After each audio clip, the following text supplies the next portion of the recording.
Now students class 9 में work and energy में अब हम लेंगे example number 11.2। Correct.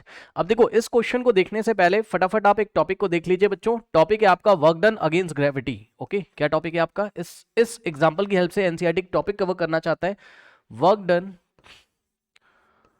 Against gravity. Correct बच्चों। नाउ देखिए वर्क डन अगेंस्ट ग्रेविटी। अब ये क्या है, बात समझो बच्चों। मान लो ये देखिए एक सरफेस है ये इस तरीके से। करेक्ट। और इस सरफेस पे ग्राउंड है, ग्राउंड है, और ग्राउंड के सरफेस पे ये एक ऑब्जेक्ट रखा हुआ है। ठीक। अब देखो इस ऑब्जेक्ट को मैं h हाइट तक लिफ्ट करता हूं। कितने हाइट तक? h हाइट तक। ये इसको उठा के मैं अगेंस्ट द ग्रेविटी ये यहां ले जाता हूं। अब ध्यान से सुनिए, अगेंस्ट द ग्रेविटी का मतलब क्या है? ग्रेविटेशनल फोर्स इसको कहां खींच रहा है? नीचे। ठीक। ग्रेविटेशनल फोर्स इसको कहां खींच रहा है? नीचे। उसके ऑपोजिट मुझे फोर्स लगाना पड़ेगा, ग्रेविटी के अगेंस्ट मुझे फोर्स लगा के इसको इस तरीके से। अगर मैं फोर्स नहीं लगाऊंगा तो अपने आप तो ये ऊपर जाएगा नहीं। तो मैं क्या कर रहा हूं, मैं ऊपर की डायरेक्शन में ऐसे फोर्स लगा रहा हूं, और जिस डायरेक्शन में मैं फोर्स लगा रहा हूं ये ऐसे, उसी डायरेक्शन में डिस्प्लेसमेंट भी हो रहा है। यानी कि वर्क डन बाय मी कितना हो जाएगा? कितना वर्क किया मैंने? तो जवाब है जितना मैं फोर्स लगा रहा हूं इनटू में इसकी हाइट, क्योंकि इसकी हाइट ही क्या हो जाएगा? इसका डिस्प्लेसमेंट। ठीक, ये बात समझ में आई। और इस टॉपिक को वर्क डन अगेंस्ट ग्रेविटी क्यों बोला जाता है? तो जवाब ये है कि क्योंकि आप अगेंस्ट द ग्रेविटी वर्क कर रहे हो, ग्रेविटेशनल फोर्सेस को नीचे खींचना चाहता है, उसके अगेंस्ट जाके आप इसको ऊपर उठा के यहां पे लेके आते हो। ठीक है स्टूडेंट्स, तो ध्यान से चेक करिए, इसके डायग्राम से मैं आपको और अच्छी तरीके से समझाता हूं। ये देखिए ये ग्राउंड है, और इस ग्राउंड पे बच्चों कोई ब्लॉक रखा हुआ था यहाँ पे इस तरीके से, वुडन ब्लॉक है या कोई ब्रिक है, कोई ईंट है। मान लो इसका मास कितना है? m है। ठीक, m इसका मास है। अब इसको उठा के आप यहां ले जाते हो h हाइट पर। ठीक है, कितनी हाइट पर? h हाइट पर। ये h हाइट तक आप इसको ले जाते हो। तो ऐसे क्वेश्चंस को हैंडल करते टाइम जो h की वैल्यू आपको दी रहेगी क्वेश्चन में, हाइट की वैल्यू जो दी रहेगी वही आपका डिस्प्लेसमेंट होगा। ठीक। अब सुनिए बच्चों, अब सवाल यह है कि आपने कितना फोर्स लगाया। सुनिए ध्यान से, आपने इस ऑब्जेक्ट को यहां से उठा के यहां रखने में आपने कितना फोर्स लगाया? तो जवाब है आप फोर्स लगाते हो इसके वेट के इक्वल। आई रिपीट, अब यहां पे देखिए कॉन्सेप्ट छुपा हुआ है, सुनो ध्यान से। इस बॉडी का वेट कितना होगा बताओ? इस बॉडी का मास अगर m है तो इसका वेट कितना होगा? यहां पे कुछ बच्चे देखिए शायद कंफ्यूज हो जाएं, समझिएगा बच्चों। देखिए इसका वेट कितना होगा? वेट को ही फोर्स ऑफ ग्रेविटी भी बोलते हैं, क्योंकि जिस फोर्स से ग्रेविटेशन, जिस फोर्स से अर्थ किसी ऑब्जेक्ट को अपने सेंटर की तरफ खींचता है वही क्या होता है? Force of gravity. तो force of gravity is nothing, weight ही फोर्स ऑफ ग्रेविटी होता है। ठीक, फोर्स ऑफ ग्रेविटी ही क्या होता है? आपका वेट होता है। और वेट का फॉर्मूला होता है mass into acceleration due to gravity. जिन बच्चों को नहीं पता है सुन लीजिए ध्यान से बच्चों, यहां पर देखिए mass into acceleration due to gravity, weight का फॉर्मूला होता है m इंटू जी। अब मेरी बात ध्यान सुनो, इसमें इस पे कितना फोर्स नीचे की डायरेक्शन में लग रहा है? m इंटू जी। ठीक, आपको कितना लगाना पड़ेगा? अब यहां पे थोड़ा सा कंफ्यूजन होता है, ध्यान से सुनिए बच्चों। आपको स्कूल में पढ़ाया जाता होगा या मैं भी पढ़ाने जा रहा हूं कि इसके वेट के इक्वल फोर्स लगाओ तो ये ऊपर चला जाएगा। mg कहां लग रहा है? नीचे। तो आपको ऊपर की डायरेक्शन में कितना फोर्स लगाना पड़ेगा? m इंटू जी। अब लेकिन सवाल ये है कि अगर mg फोर्स नीचे लग रहा है इसका वेट, उतना ही अगर आप ऊपर लगा रहे हो तो नेट फोर्स 0 हो जाएगा। तो सर ये ऊपर जाएगा कैसे? तो प्रैक्टिकली क्या होता है वो मैं आपको बता दूं।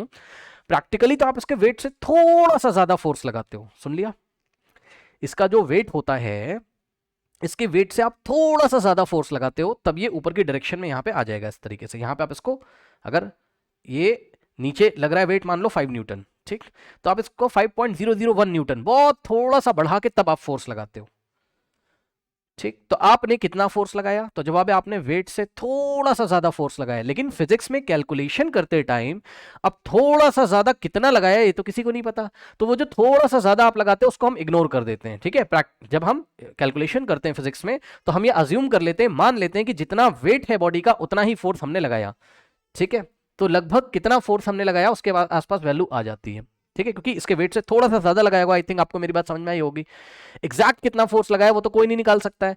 तो हम फिजिक्स में कैलकुलेशन करते टाइम हमेशा याद रखिएगा, जब भी हम अगेंस्ट द ग्रेविटी वर्क करते हैं तो हम कितना फोर्स लगाते हैं, जो हमने फोर्स लगाया है वो बॉडी के वेट के इक्वल मान लिया जाता है। याद रखिएगा बच्चों। सो हमने कितना फोर्स लगाया ऊपर की डायरेक्शन में? मान लो मैंने एफ फोर्स लगाया। ठीक, कितना फोर्स लगाया? एफ फोर्स लगाया। तो ये एफ फोर्स किसके इक्वल हो जाएगा? वेट के। और वेट कितना है? एम इंटू जी। तो आपने कितना फोर्स लगाया? एम इंटू जी। ठीक, बस अब कोई दिक्कत है नहीं। यहां से यहां तक ले जाने में कितना वर्क किया आपने? Work done against the gravity. तो जवाब है work done against the gravity का बच्चों फॉर्मूला यहां पे बन जाएगा कैसे? सबसे पहले वर्क का फॉर्मूला आपको पता होना चाहिए क्या होता है? Force into displacement. ठीक, सो फोर्स कितना लगाया हमने? एफ इनटू में डिस्प्लेसमेंट कितना किया s, f इंटू एस क्यों लगा रहे हैं, क्योंकि जिस डायरेक्शन में फोर्स है उसी डायरेक्शन में क्या हो रहा है, डिस्प्लेसमेंट हो रहा है। तो वर्क डन कैसा आएगा, पॉजिटिव आएगा। वर्क डन बाय मी कैसा आ जाएगा, पॉजिटिव आ जाएगा, क्योंकि जिधर फोर्स है देखो ऐसे फोर्स लगा रहा हूं मैं और ऐसे ही डिस्प्लेसमेंट हो रहा है, ठीक। सो f इंटू एस, अब यहां से फॉर्मूला बनेगा W is equals to F की जगह आप क्या रखोगे, m इंटू जी, क्योंकि जितना वेट है उतना ही फोर्स लगाओगे आप। तो f की जगह रखा m इंटू जी और इंटू में s की जगह क्या रखोगे, तो जवाब है जितनी हाइट तक आप उसको ले जाते हो वही उसका डिस्प्लेसमेंट है। तो सपोज आप इसको h हाइट तक लेके जाते हो, तो इस तरीके से आप अपनी कॉपी में बच्चों नोट लगाएंगे यहाँ पर, वर्क डन अगेंस्ट ग्रेविटी का आज के बाद आप फॉर्मूला याद कर लेंगे।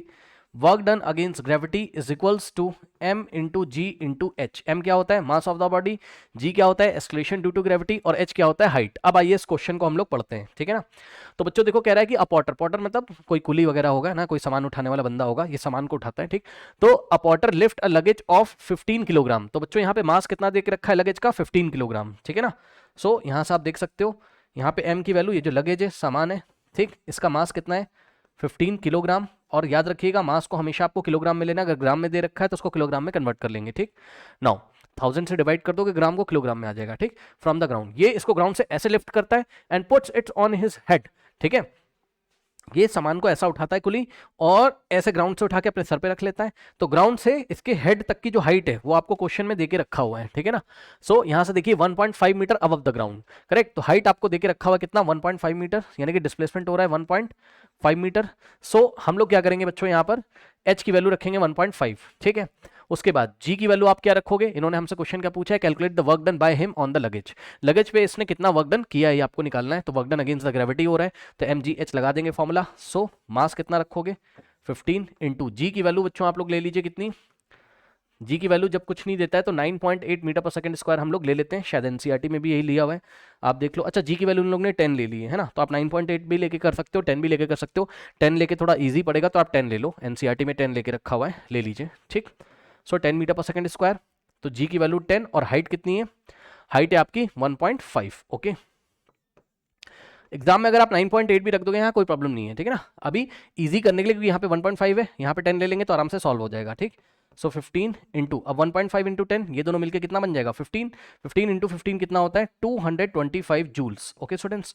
तो work done by him on the luggage is, हम आंसर लिखेंगे अपनी कॉपी में, कैसे हम लिखेंगे, द वर्क डन, ये आंसर है देखिए बच्चों, the work done by him on the luggage is कितना आ गया 225 जूल्स। इस तरीके से इस प्रॉब्लम को हम हैंडल करेंगे, ओके स्टूडेंट्स, नोट कर लीजिए। नाउ स्टूडेंट्स अब हम एनसीईआरटी के क्वेश्चंस लेते हैं, पेज नंबर 149 पे क्वेश्चंस दिए हुए। देखिए क्वेश्चन नंबर 1 देखिए, कह रहा है when do we say that work is done, okay. तो ये एनसीईआरटी से ही हमने आपका आंसर बच्चों लिया हुआ है, मैंने आपको बताया वर्क तभी होगा जब 2 कंडीशंस वहां पे अवेलेबल होंगी। क्या क्या 2 कंडीशंस नेसेसरी होती हैं वर्क के लिए, ये देखिए 2 conditions need to be satisfied for the work to be done. Number 1 क्या होना चाहिए, a force should be act on an object, ठीक, किसी ऑब्जेक्ट के ऊपर फोर्स एक्ट करना चाहिए, ये इस तरीके से, ओके। और फोर्स के साथ साथ इस ऑब्जेक्ट में डिस्प्लेसमेंट भी होना चाहिए, ठीक है ना। The object must be displace, okay students. बस आपको पता है वर्क का फॉर्मूला क्या होता है, F into S, force into displacement. अगर इन दोनों में से एक भी अवेलेबल नहीं है, मतलब डिस्प्लेसमेंट हो रहा है लेकिन फोर्स नहीं है, यानी कि फोर्स की वैल्यू 0 बट डिस्प्लेसमेंट हो रहा है, तो वर्क कितना हो जाएगा 0, या फोर्स लग रहा है और डिस्प्लेसमेंट नहीं हो रहा है तब भी वर्क डन कितना होगा 0। अगर इसकी डिटेल आपको देखनी है तो आप हमारे चैप्टर को फॉलो करो कि कब ये कंडीशंस होती हैं कि फोर्स नहीं लग रहा है तब भी डिस्प्लेसमेंट हो रहा है, या डिस्प्लेसमेंट हो रहा है और या डिस्प्लेसमेंट नहीं हो रहा है और फोर्स लग रहा है, ठीक है ना। तो इन दोनों का होना ही जरूरी है, ठीक है बच्चों। तो आपको आंसर बस इतना सा लिखना है। एक चीज और यहाँ पे आप लिख दीजिएगा बच्चों, क्या यहाँ पर आप लिख देना force and displacement, force and displacement should not be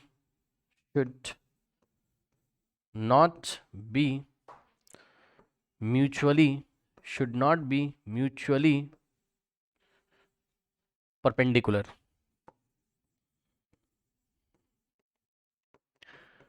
ये बात मैंने आपको क्लास में पढ़ाई हुई, ये नोट आप लगा देना, मतलब समझो बच्चों जो फोर्स है, ठीक,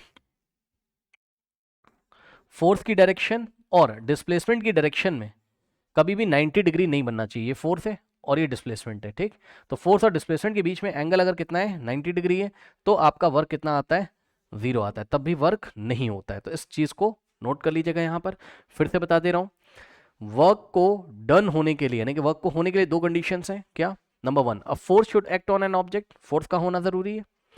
as well as the object must be displace, object का डिस्प्लेस होना भी जरूरी है कि एफ की वैल्यू भी कुछ ना कुछ होनी चाहिए और एस की वैल्यू भी कुछ ना कुछ होनी चाहिए। ठीक, इसके अलावा ये भी नोट आप अपनी कॉपी में लगा लीजिए, force and displacement should not be mutually perpendicular, force और डिस्प्लेसमेंट आपस में 90 डिग्री नहीं बनाने चाहिए। अगर फोर्स की डायरेक्शन और मोशन की डायरेक्शन यानी कि डिस्प्लेसमेंट की डायरेक्शन के बीच में एंगल 90 डिग्री है, तब भी वर्क डन कितना होता है? 0, तब भी कोई वर्क डन नहीं होता है। अगर इसकी डिटेल देखनी है तो प्लीज हमारे एनसीईआरटी के वीडियोस को फॉलो करिए।